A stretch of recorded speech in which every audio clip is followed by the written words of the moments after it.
هنا درنا الشعريه الصينيه، غادي نديروها بشويه الماء سخون. غادي غتسلق. هنا جبنا شويه ديال جوج طروز ديال الثومه، حكيناهم، درنا عليهم العطريه ديال الحوت، درنا شويه ديال الخرقوم، ودرنا شويه تحبيره، ودرنا الصوجه جوج عواشق الصوجه، ودرنا العطريه ديال الحوت، درنا جوج عواشق. هنا درنا شويه ديال الخل، جوج عواشق د الخل، ودرنا الربيع، ودرنا شويه الزيت، وحركنا كلشي مزيان مزيان، ودرنا شويه الزبده في المقله، كبينا عليها شويه الزيت وتكذوب. كنديروا عليها داك الصدر ديال الدجاج، وكنحركوها حتى كتحمر مزيان. صافي طفي عليه. وكنزيدوا عليها ديك العطريه ديالنا اللي خلطنا كامله.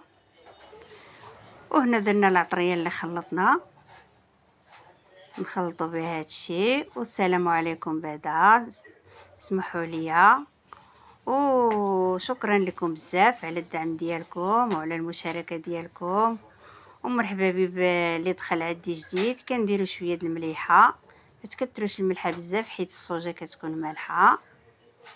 وها هو تحمر الدجاج ديالنا. كنزيدوا عليه الشعريه الصينيه، انا ما قطعتهاش في هذا، غادي نقطعها في المقله اللي كطيب.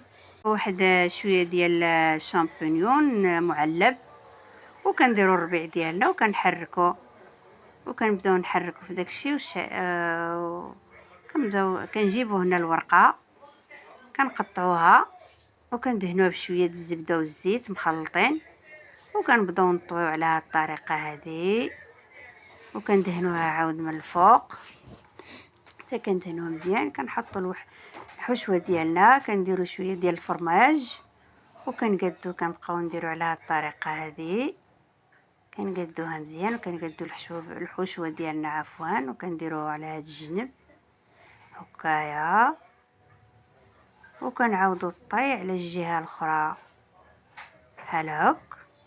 وكنديروا واحد شويه ديال الدقيق مخلط بالماء، ما يكونش جاري، يكون شويه قاصح، وكنديروه في واحد الجبيبينيه وكنسدو به، كنديروه في الجنب ديال البريوه وكنسدو به. من بعد طوينا البريوه ديالنا بحال هكايا، كنقادوها وكنسدوها، كندهنوها بهذاك الدقيق اللي قلت لكم. ها هو شفتوا، كنديروا ليه بحال هكايا بهذه الطريقه هذه، وكنديروها وكنخشيو هذيك الزياده اللي زايده في الجناب، وكنحطوا البريوه ديالنا بحال هكا. وها هما البريوات ديالنا كيفاش كيجيو من بعد صوبناهم كاملين. ها هما البريوات ديالنا من بعد قليناهم في الزيت، واللي بغى يدهنهم ويخشيهم في الفران، كل واحد على حسب اللي بغى يدير فيهم. وهذا هو الفيديو ديالنا، وما تنسونيش باللايك والمشاهده ديالكم، واشتركوا في القناه، والى اللقاء في الفيديو جديد.